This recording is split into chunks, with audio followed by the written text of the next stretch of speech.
Hi. So I'm still pretty much completely chuffed that I slept from 10 p.m. to 6:30 a.m, which has happened once in nearly 2 years. Like, this is cause for celebration, and I love that it has come off the back of our podcast this week, which is getting you out of the mother of all funks. You know, when you're in those mother of all funks, why are you in them?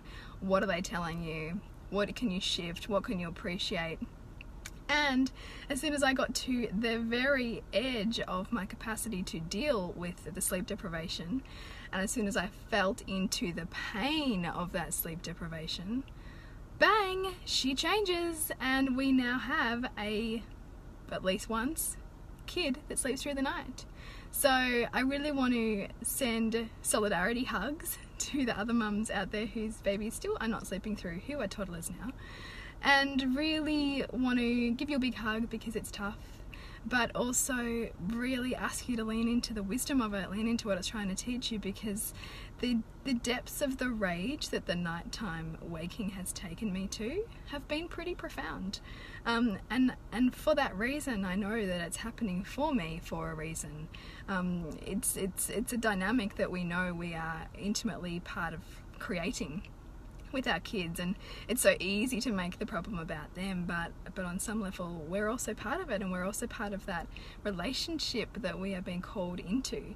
So I don't know exactly yet what has shifted with us. I do think certainly her being sick for a while and that kind of leap that she's now taken from her sickness and getting over the sickness is part of it. But, you know, who knows? Maybe she'll wake up again tomorrow night. But it is really just about trying to sink into where you're at, trying to find the appreciation for it even when it's shit, and trusting that it's going to change, because our stuff with our kids is changing all of the time. And, you know, and one child might be out of balance and the other one is in balance, and you know, it's very rare that we're going to find that we're super connected or super on it with all of our children. It's pretty much never going to happen. So it's really about appreciating the ebbs and flows of it all, and appreciating the feelings that we keep getting taken to with our kids, and why we keep getting taken to them. Like a common theme for me is anger, and being okay with anger, which I know so many women have a hard time with, because as little girls and as growing women, often anger is not something that you are encouraged to express or own or feel. And so the edges that our children can take us to and that motherhood can take us to can be super uncomfortable. So that's certainly a theme for me, and one that I'm working on a lot of tools to express.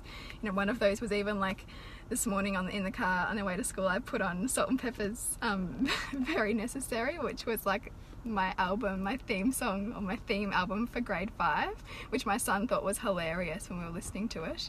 And so I really think, you know, finding the things that bring us joy, even the stupid stuff, and bringing our kids into that, you know, bringing them into that fun, bringing them into that expression of that rage, you know, and talking about our feelings. Like even this morning, just talking about, oh, I'm so frustrated, and oh, I'm so angry, and what can I do with my anger?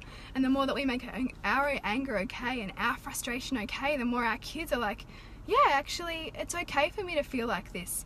I just need to find my outlet for it. And the parts of our kids that we're struggling most with are usually the parts of ourselves that we struggle the most with.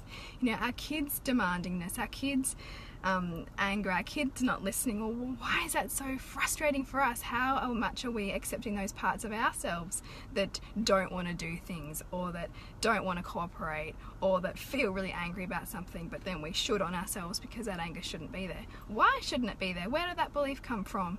How can we make that okay? Because the more parts of ourselves we make okay, the more of our children we can really see, and the more of our children we can allow to be. So this relationship that we have with them is always teaching us about ourselves, and I love that. I freaking hate it sometimes, but I love it. Just like Julie's post last week, you know, like, I hate this, but I love it. And I think that there is no richer path for learning to know ourselves than being mothers. You know, we're taking to every single edge that we could ever have in order to learn to love ourselves, because we're always going to love our children.